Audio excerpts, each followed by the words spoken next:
U.S. blockade to eliminate Iranian ships. I don't know why I said it like that. Failed peace talks stall markets. And AI Anthropic rattles banks. This is the foundation. Current events for April 13th, 2026. I know you got things to do. So let's get into this. Let's do our dance. Make sure that you check out welcome to thefoundation.com. Sign up for the email list. Technically, today was the last day that email went out. But if we have enough people sign up for the email list, we will push out another offer, promotion or notification to the email list subscribers to give people that one last opportunity to take advantage of something that we've never done here at the foundation in its 11-year history. And that is a fact, an absolute fact. That's all we're going to say. Technically, that's all I'll say. We will keep it moving. Silver. When I first checked this morning, silver was down about 2%. It's powering that loss, or trying to. You know, right now, silver's at $75.39. Market's still open. We have the arbitrage, or the distinction between the Shanghai spot price, which is $84.83, and the Western spot price, which is $75.44. Earlier, I saw this at around $10, currently sitting around $9 or so. Essentially, what that means is you can buy silver in the West, United States, take that silver to China and sell it for a nice profit, as long as you don't have to go through the Strait of Hormuz. Dollar cost average: $20, $25, $50, $100 every 2 weeks, every month. Go to a local coin shop or a We Buy Gold shop. Get what you can. Be aware of spot prices. $75.44 currently in the West, but there is an upcharge.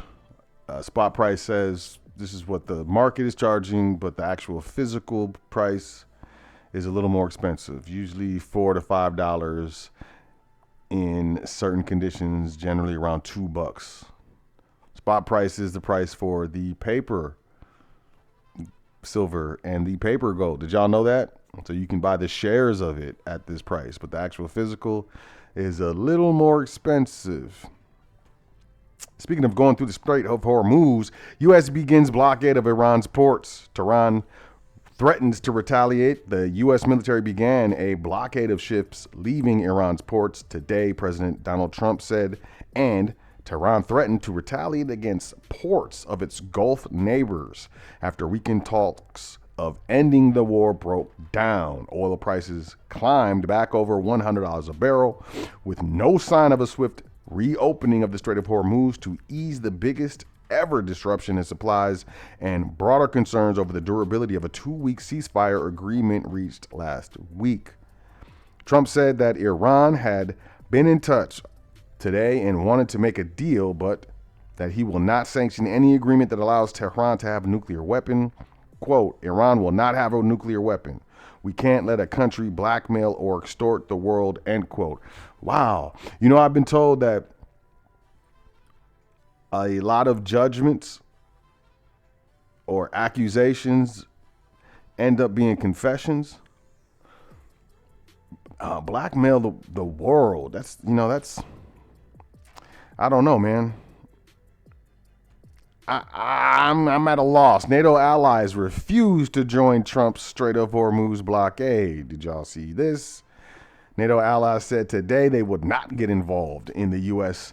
President's Donald Trump's plan to blockade the Strait of Hormuz, proposing instead to intervene only once fighting ends, in a move likely to anger Trump and increase strains in the alliance. That's kind of wild.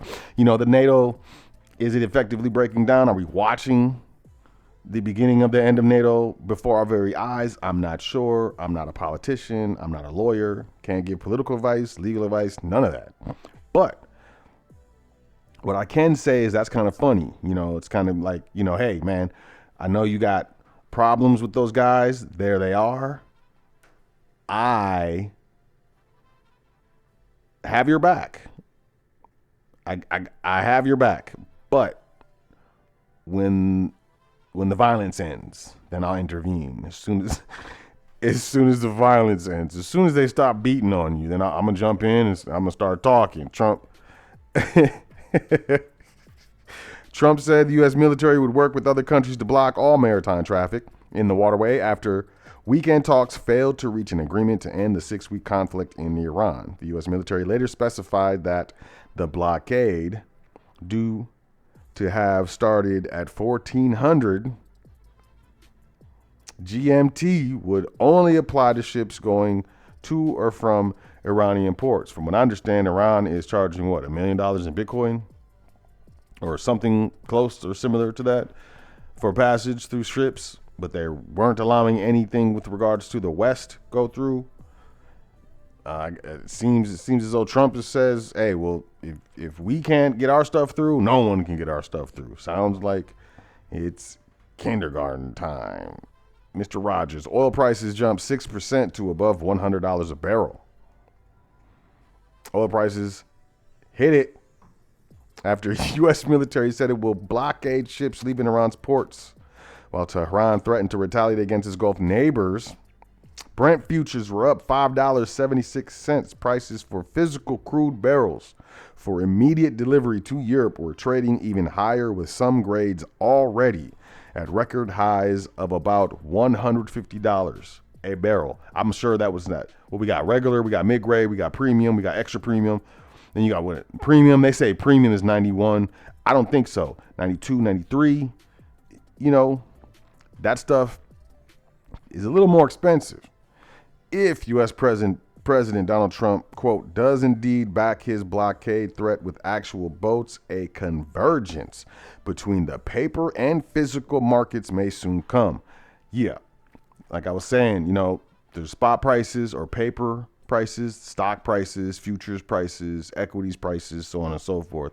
When you're dealing with commodities or alleged commodities such as gold, corn, wheat, soy, so on and so forth, you can get your hands on the actual paper stocks or derivatives for spot price. But when you're actually trying to purchase physical, that's a little bit more expensive. What he's saying is the price of the paper stocks of oil are beginning or could converge to the price of the physical commodity of oil. What do I know about trading? I don't know, but it sounds like that is an increase of the stock price, which could be a way to make some money. I don't do that, though. I don't make money. I make currency. Oil prices jump on U.S. plans to blockade Iranian ports.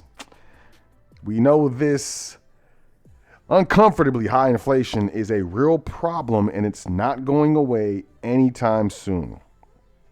Here's something no American wants to hear. Prices are surging again, and uncomfortably high inflation could be with us for quite some time. Inflation has been a thorn in the U.S. economy's side since 2021, and though price increases have cooled off dramatically in the past few years, the problem never really went away. Inflation still hasn't returned to pre-pandemic or panorama levels, and Americans haven't yet adjusted to higher prices. Americans haven't yet adjusted to higher prices. Can wages adjust to higher prices? I mean, if an entire system is making adjustments, that's one thing. But if you want certain components within that system to make adjustments, that puts strain on those components, which is what you're seeing. Absolutely. That's why the cost of living has remained issue number one for voters in poll after poll. This oil price shock almost certainly will not translate into the 9.1% four-decade high inflation that the United States painfully endured in 2022. But key differences between the situation today and 4 years ago could make this latest war-induced inflation spike very difficult to bear. Yes, there were stimulus checks during the pandemic. There was paycheck protection loans. There's a lot of people that didn't have to pay their rent because the government was paying it. There's a lot of people that weren't paying their mortgages because mortgage companies couldn't require them to pay. There was a moratorium on mortgages, if I remember correctly. There was economic injury loans. There was a lot of stuff going on during that economic issue and inflation issue that is not happening today. The U.S. has been remarkably the U.S. economy has been remarkably resilient despite everything thrown at it this decade. A pandemic, 2 wars, a historic inflation crisis, tariffs. It's tough to shake a $31 trillion train titan. I like train. That's why most economists agree the oil price shock from the Iran war probably won't end in recession. But the economy doesn't need to be in recession to grow painful. Just ask the millions of low and middle income Americans who have struggled to make ends meet over the past several years, unlike 2022 when savings accounts were still padded by government stimulus and emergency pause on student loan debts. Yeah, student loans too. And other pandemic-related safety nets. In 2026, many Americans are borrowing money to get by, and they're finding it harder and harder to keep up with those payments. In February, American savings rates was 4%. The latest Commerce Department data showed in February 2020 that the rate was 7.5%. That's a crazy drop, 3.5%. And heading into the pandemic era inflation burst, those piggy banks were plump, in part due to federal stimulus payments, refinances, and a sheer pullback of spending because you couldn't buy anything. You couldn't go nowhere. Amazon blew up. Like a lot of online stuff blew up, but people still couldn't spend all their money because you couldn't go anywhere. You weren't driving. You weren't using all that petrol. You weren't going out to eat. There was a lot of sit down and you will be rich is what the pandemic taught me. Households do have less of a cushion now than they did 2-3 years ago. That means that this higher inflation is going to pinch more than it would have. Meanwhile, New Jersey outpaces U.S. housing market, tops nation in price growth. Why? Driven by high-wage jobs and a Manhattan exodus. The state is outpacing the national average and outperforming former COVID-era hotspots like Florida. According to a recent report from Cotality, the Garden State isn't just growing, it's outpacing the field by a wide margin, with home prices climbing nearly 6% in February from a previous year. The U.S. national average growth during the same period was just 0.5%. I feel like, if you live in one of these areas, right, you can play the housing market like you play the stock market, buy low, sell high. But, most people like to stay in one area, And I understand that, it's human nature. But people are making money. YouTube Premium raising its prices for the first time since 2023. Along with Netflix and all those other, what was it, Paramount Plus, the YouTube Premium subscribers should expect to see higher monthly prices, marking the first increase since 2023. The streaming platform said the price changes will help it maintain features our members value most. Ad-free viewing, background play, and a massive library of 300 million plus tracks on YouTube Music. Quote, we continue to offer several plans, ensuring subscribers can choose the option that works best for them. End quote. The option that works best for you should be NewPipe, NEWPIPE. If you have an Android device, you got to, generally you have to get that from the Aurora store, but it might be on the App Store. If you have an iPhone, iPad, nothing you can do. If you have a Windows machine, what is it? FreeTube, FreeTube. Just do a search for it. Maybe I said too much, but I'm a tech dude. Federal court strikes down 158-year-old home distilling ban. Did you know that? A federal court on April 10th declared a nearly 158-year-old ban on home distilling to be unconstitutional, ruling that the ban was an unnecessary and improper means for Congress to exercise its power to tax.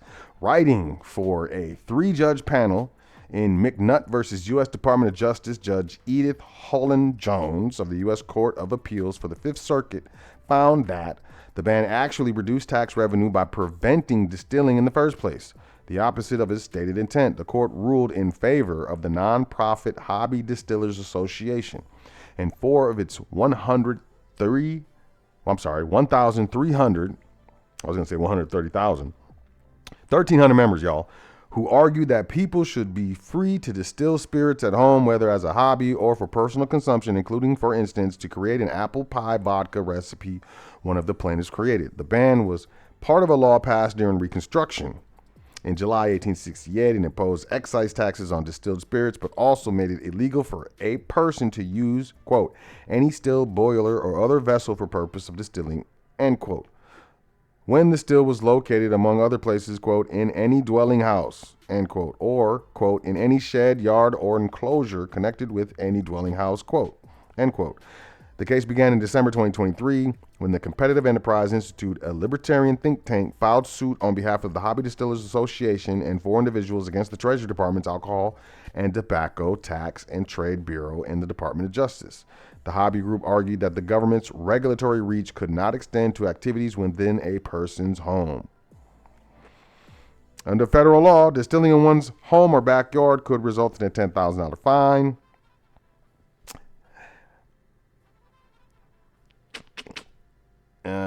By contrast, home brewing of beer for personal use has been federally legal since 1978. That's a while. So, did y'all know this? This is what happened. This happened. Enjoy yourself. I'm done. Rideshare drivers on the brink of quitting over higher gas prices. Quote, I'm working now for rideshare, but I don't know what that's going to look like next week because if gas is $4 a gallon, I'm done. Moncour is one of millions of Uber, Lyft, DoorDash, and Instacart drivers that depend on their cars to earn a living. Gas prices have spiked after the U.S.-Israeli war with Iran, and these drivers have no choice but to pay higher prices if they want to offer rides or make deliveries. Gas prices surged. Uber offered drivers $1 off per gallon through the cashback platform Upside and an additional 5% on top of existing rates if they use the Uber Pro card to buy gas.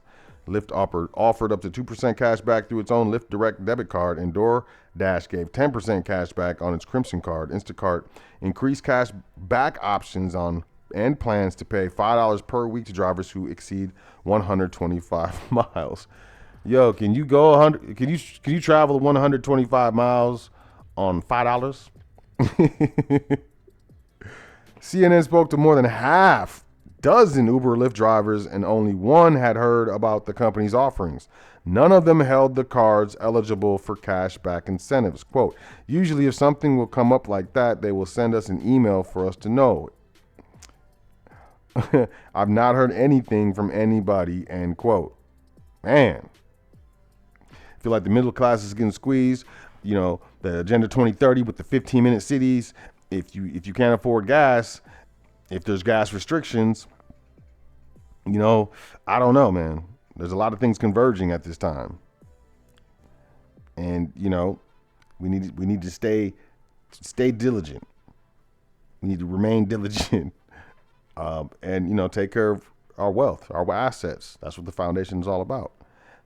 Y'all enjoy yourself. Y'all take care of yourself. Make sure you say 10 things that you're thankful for before you go to sleep tonight. And every night is very important.